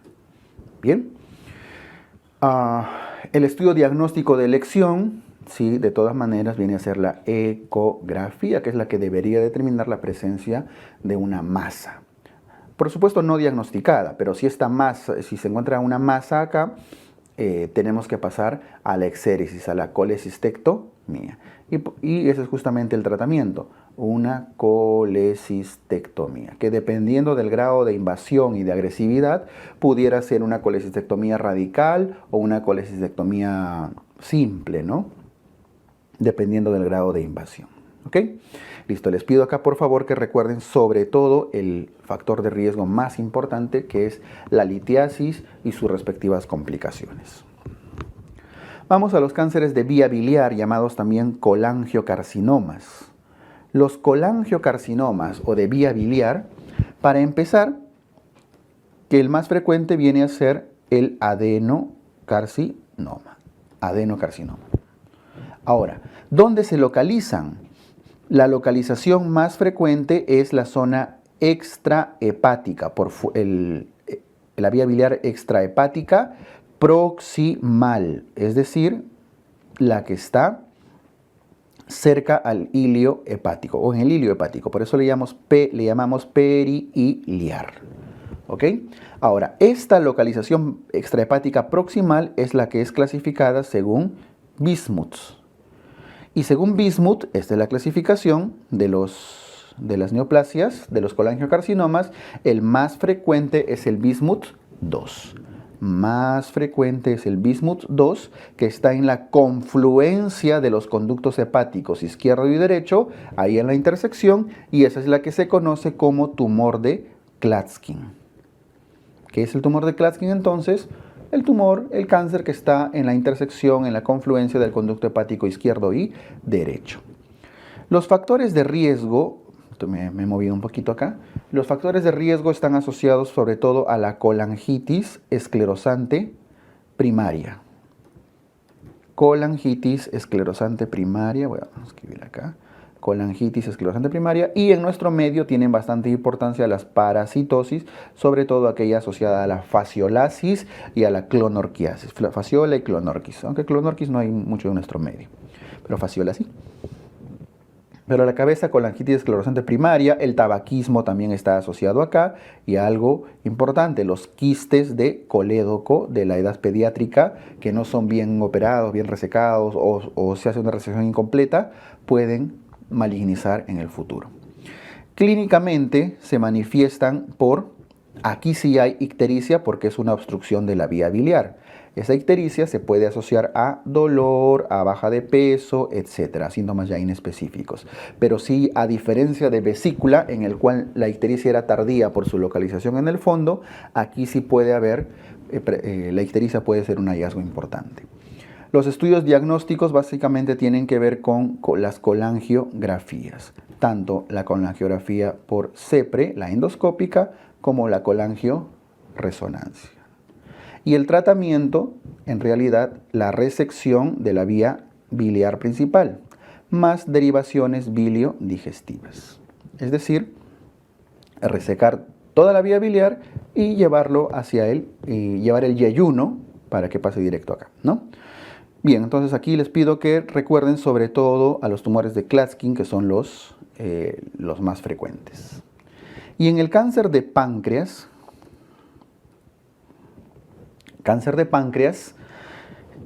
los cánceres de páncreas pueden estar localizados en la cabeza, en el cuerpo, en la cola, en todos lados. Los más frecuentes son los de la cabeza de páncreas. ¿Ok?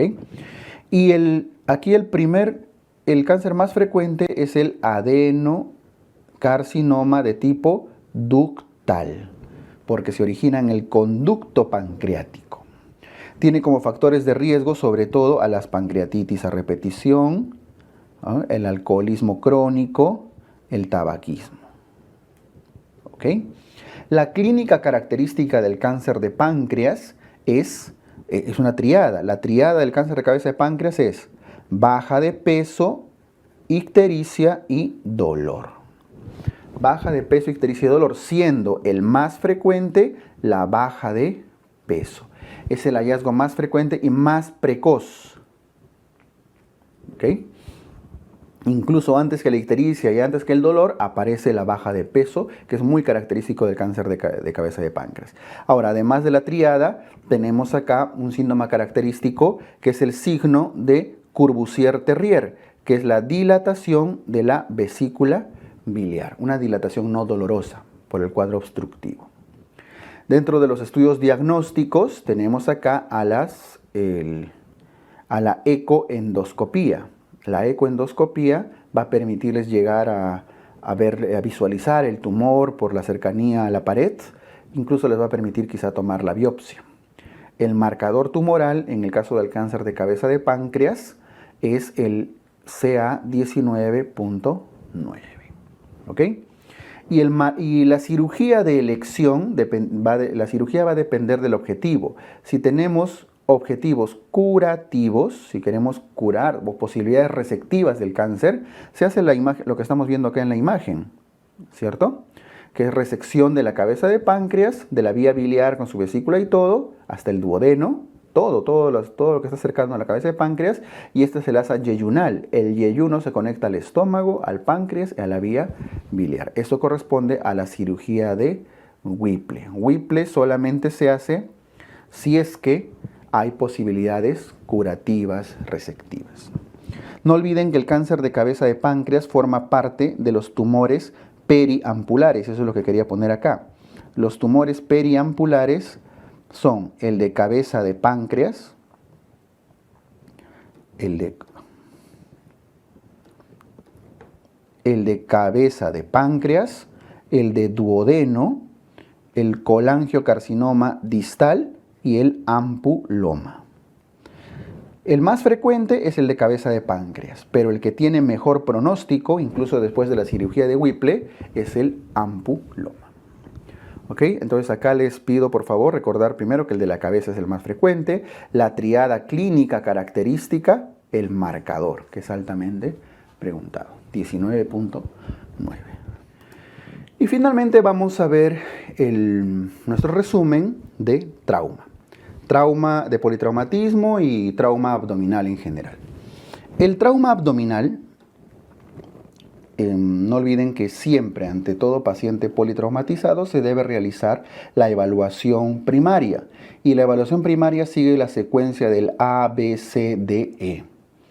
Siempre en el A, valoración de la vía aérea y colocar y de la columna cervical. Eso implica la colocación de un collarín. Vía aérea y columna cervical es lo primerito que se tiene que valorar. ¿Ya? Luego viene la inspección del tórax para valorar una adecuada ventilación. Luego viene asegurar una adecuada perfusión o valorar la perfusión, una valoración cardiovascular, la circulación. Aquí se valora el pulso, el llenado capilar y el estado de conciencia. No olviden que en esta etapa también se controla hemorragias importantes, hemorragias severas.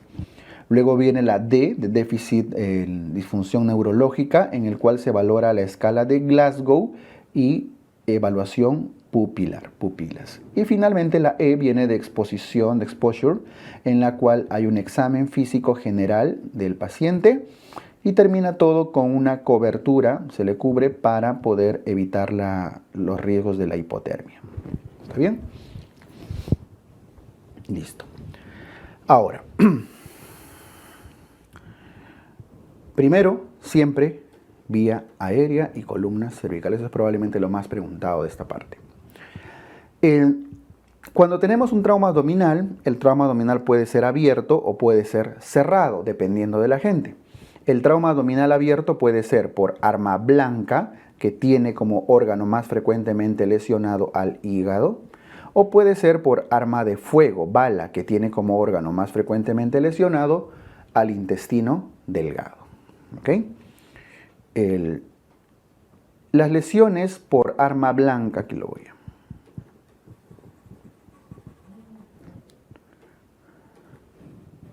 para que esté claro. Las lesiones por arma blanca tienen como órgano más frecuentemente lesionado al hígado y las lesiones por arma de fuego tienen como órgano más frecuentemente lesionado al intestino delgado, ¿no? Eso les comentaba.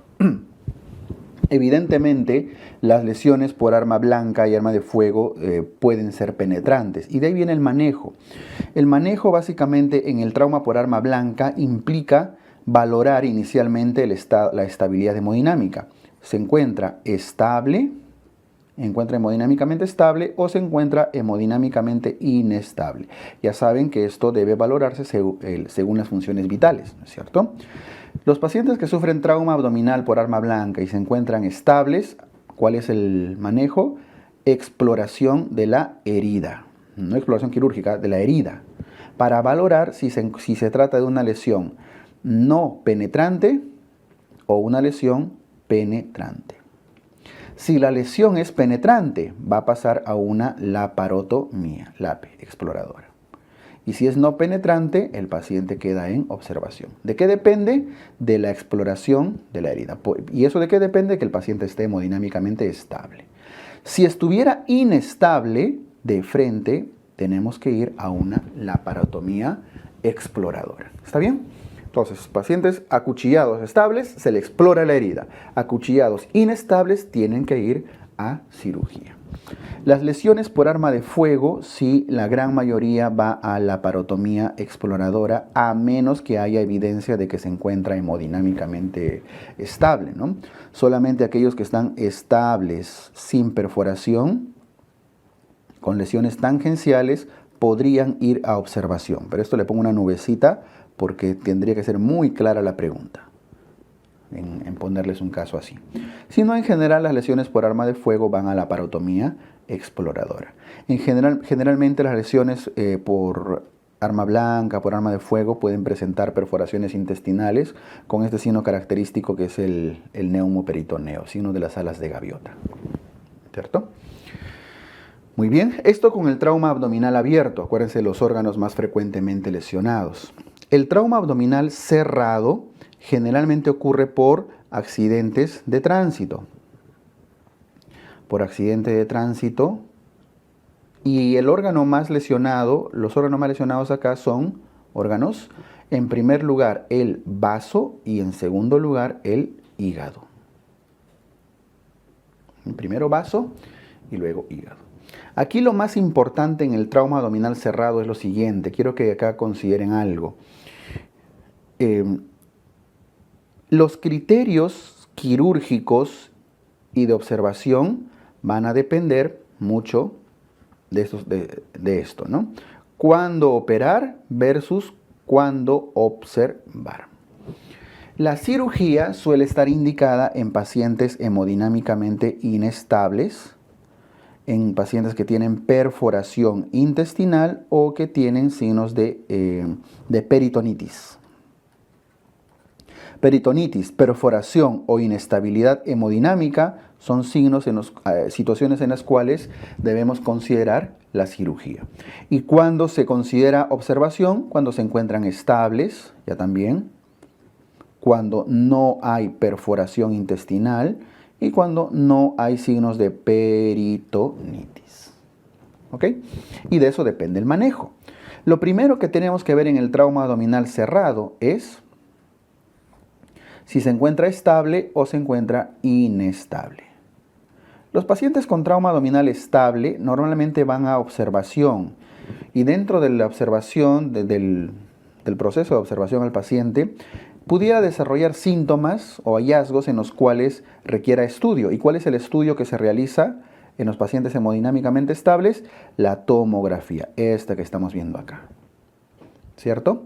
Pero los pacientes hemodinámicamente inestables, lo primero que se hace es reposición de volumen, manejo del shock.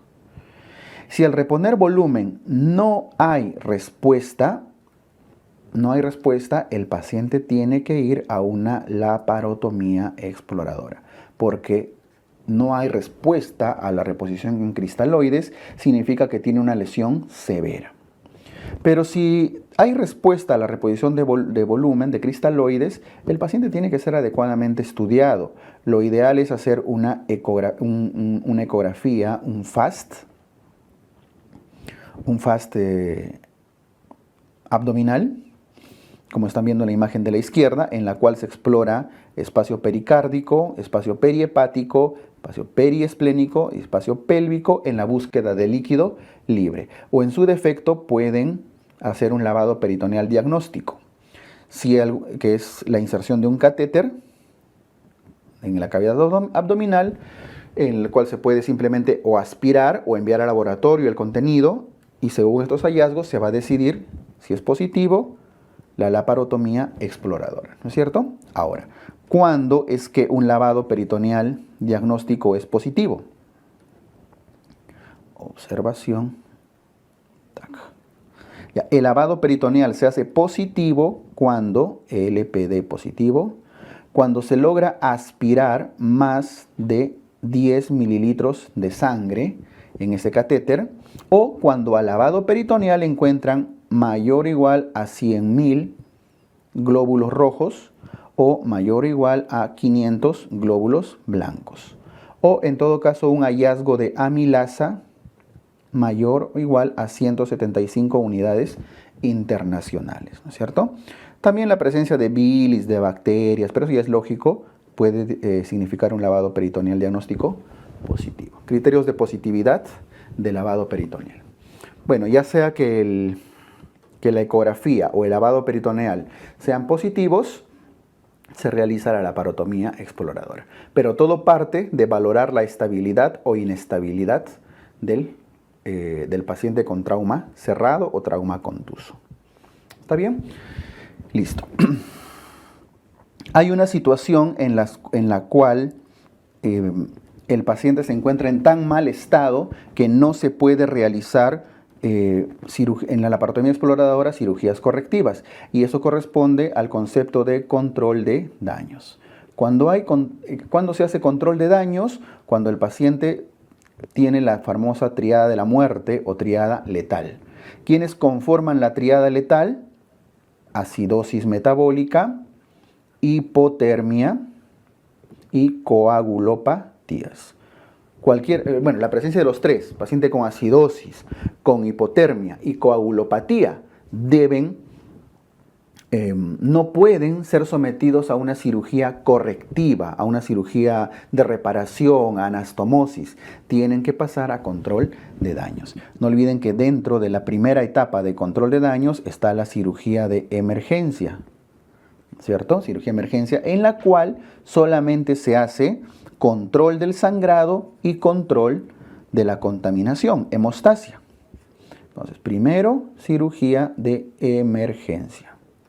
¿Cuáles son los objetivos? Disminuir la contaminación y disminuir la posibilidad de sangrado, es decir, hacer hemostasia. Aquí tenemos a la maniobra de Pringle. ¿Qué cosa es Pringle? A la oclusión, a la compresión del ligamento hepatoduodenal de la tríada portal para evitar disminuir el flujo sanguíneo hacia el hígado y así poder controlar el sangrado. O tenemos al taponamiento hepático, al empaquetamiento, que es un nombre más apropiado, ¿no? Al empaquetamiento hepático, al packing, ¿no? Que es la compresión con gasas, ¿no? En este caso en el hígado, podría ser a otra víscera también. Luego el paciente pasa a unidad de cuidados críticos en el control de daños y luego pasa ya a su segunda cirugía, que viene a ser la cirugía ya reparadora, correctiva. Pero en la primera, básicamente se hace control de la contaminación y control del sangrado. Eso es control de daños. Bien, Esto con el enfoque general, la visión general del manejo del trauma abdominal. Por supuesto que la mayor cantidad de preguntas suele encontrarse acá. ¿Qué hago en el trauma, el algoritmo de manejo del trauma abierto y el algoritmo de manejo del trauma cerrado? ¿Cierto? ¿Qué hago ante un trauma cerrado? Ahí está la mayoría de preguntas de trauma abdominal y, bueno, en el ABCDE de la parte superior. Por eso voy a resaltar esos 3 circulitos. Listo. Esto con el enfoque general del trauma abdominal. Y ahora vamos a revisar el trauma, repasar, resumir el trauma de vía urinaria. Empezamos con el trauma renal. El trauma renal, el trauma de riñón, tiene como usualmente causa, generalidades, a los accidentes de tránsito asociados a fracturas costales, fracturas de las costillas.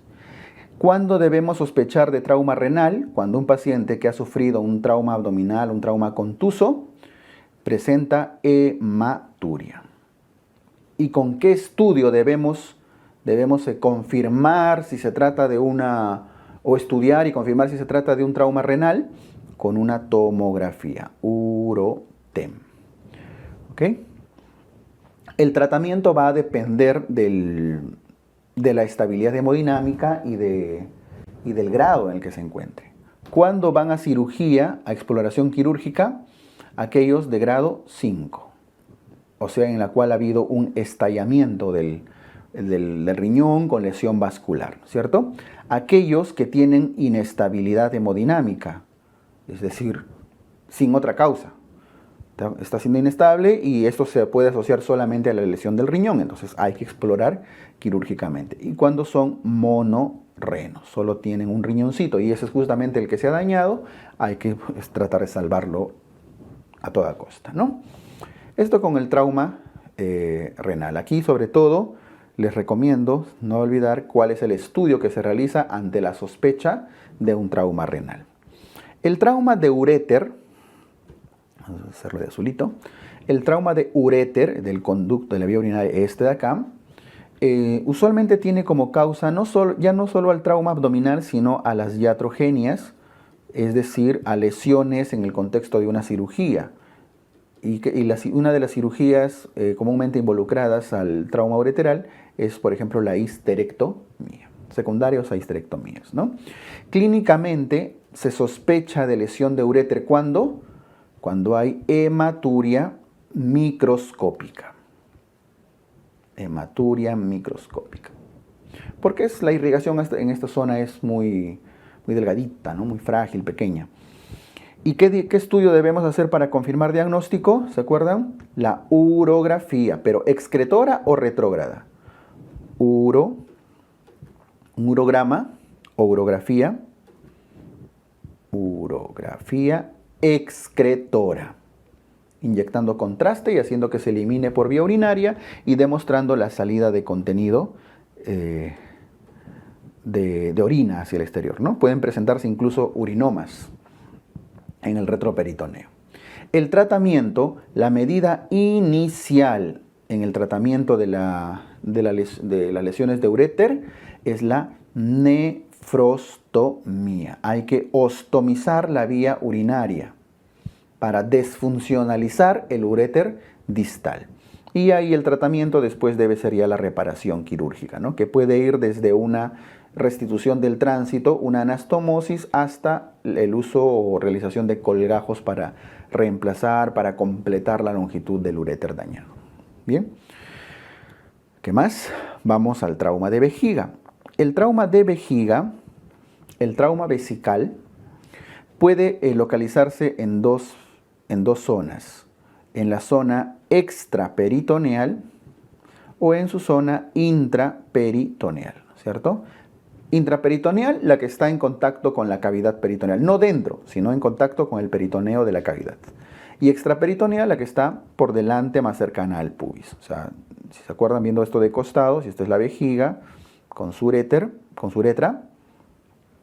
la zona superior y posterior tiene contacto con el peritoneo. Esta es la intraperitoneal. En cambio, esta de acá, que está por delante, cercana al pubis, es la zona extraperitoneal. Pues bien, la zona extraperitoneal tiene como causa más frecuente a las fracturas del pubis, sobre todo cuando la vejiga está llena, en el contexto de un accidente de tránsito frecuentemente. En cambio, las intraperitoneales usualmente están asociados a trauma abdominal, sobre todo asociados a arma de fuego, en la cual la bala haya podido lesionar incluso las zonas vesicales. Clínicamente se deben sospechar en ambos casos, la clínica suele ser una hematuria,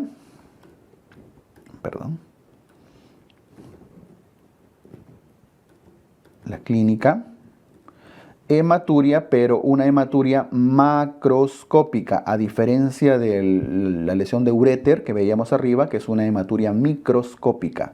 Y el diagnóstico debe hacerse colocando, viendo la imagen, colocando una sondita en la vejiga, contraste acá, contraste, y se va a encontrar la fuga del contraste en la zona de lesión, ¿cierto? Tomando una radiografía. ¿Cómo se llama eso? Es una cistografía. Algunos podrían llamar uretrocisto, porque la sonda se pone por la uretra, una cistografía retrógrada. ¿Ok? Cistografía retrógrada, que es una imagen muy parecida a esta. Solamente que aquí está mostrando una lesión de uretra. Podría en otro tipo de imagen mostrarse la lesión ya también de la vejiga. Dentro del tratamiento, el manejo, la conducta inicial siempre va a ser la colocación de una sonda Foley, una sonda vesical, por vía uretral, por supuesto, ¿no? Que es esta de acá. Esta. Para evacuar la orina y esté vacía. Mientras no tenga orina, la vejiga va a poder manejarse, no va a haber complicaciones, pero tiene que entrar por la uretra. La uretra no está lesionada, se supone. Eso es como medida inicial. Y ya como cirugía de reparación o como tratamiento reparador, como manejo después de la conducta inicial, va a depender. ¿Dónde está? Las lesiones extraperitoneales van a depender del tamaño. Menos de 2 centímetros usualmente son de cierre espontáneo. Mantienen su sonda Foley evacuadora y solito, poco a poco, va cerrándose. Pero si tiene mayor o igual a 2 centímetros, ahí sí tenemos que hacer una cirugía de reparación. Pero si se trata de una lesión intraperitoneal, independientemente del tamaño, sí tiene que hacerse un abordaje quirúrgico para reparar la lesión. ¿Ok? Pero la medida inicial, no olviden, siempre va a ser evacuar la orina. Les sugiero acá que sí recuerden sobre todo el tema este del diagnóstico, ¿ya? Con cistografía retrógrada o uretrocistografía retrógrada. El trauma de uretra, vamos abajo, también se puede dividir en trauma de uretra anterior y trauma de uretra posterior, siendo más frecuente el de uretra posterior. Lo voy a encerrar. Ahí está. La causa, o al menos el factor de riesgo, la causa más asociada a cada uno. En la anterior suele ser la famosa caída a horcajadas, caída con las piernas abiertas, ¿no? Caída sobre el periné, lesionándose el periné. En cambio, la uretra posterior es más frecuente en accidentes de tránsito o caídas que se asocian a fractura del pubis, fracturas pubianas. Esto con el trauma de uretra. La anterior incluso tiene un signo muy característico que se llama la equimosis en el periné, la equimosis en alas de mariposa, ¿no? Listo. Bueno, eso como causa. Vamos a la clínica, es súper característico en ambos casos. Voy a ponerlo acá. Ahí está. La clínica es común. Esto es lo más preguntado. Ya no es ni una hematuria microscópica ni macroscópica, es una meatorragia o uretrorragia, sangre, gotas de sangre por el meato. Uretrorragia o meatorragia e imposibilidad para miccionar, y esto se manifiesta como la presencia de un globo vesical. Sale sangre por la uretra, sangre pura, y no puede miccionar, tiene globo, eso es lesión de uretra altamente probable. El diagnóstico debe hacerse con la imagen que estamos viendo ahí, introduciendo un catéter por la uretra hasta cierta zona, nada más, no necesariamente hasta la vejiga, y se nota toda la salida de contraste, ¿no? Eso se llama, ya no se va a llamar cistografía porque no necesitamos llegar a la uretra. Eso se llama una uretrografía retrógrada, porque van a pintar la uretra. Una uretrografía retrógrada. Ok, con su respectiva radiografía, ¿no? Y el tratamiento va a ser reparar la uretra, pero como medida inicial es nuevamente evacuar la vejiga, pero no lo van a evacuar por la uretra, no pueden poner una sonda por la uretra porque lo van a terminar de lesionar más, está contraindicado. ¿Por dónde se coloca la sonda? Por una talla vesical. Entonces, inicial, sonda Foley por talla vesical. ¿Ok? Talla vesical. Uno de las cosas más preguntadas. Contraindicado. No sonda uretral. No sonda Foley por la uretra. Es contraindicado. Tiene que entrar por la vejiga a través de una talla por encima del pubis.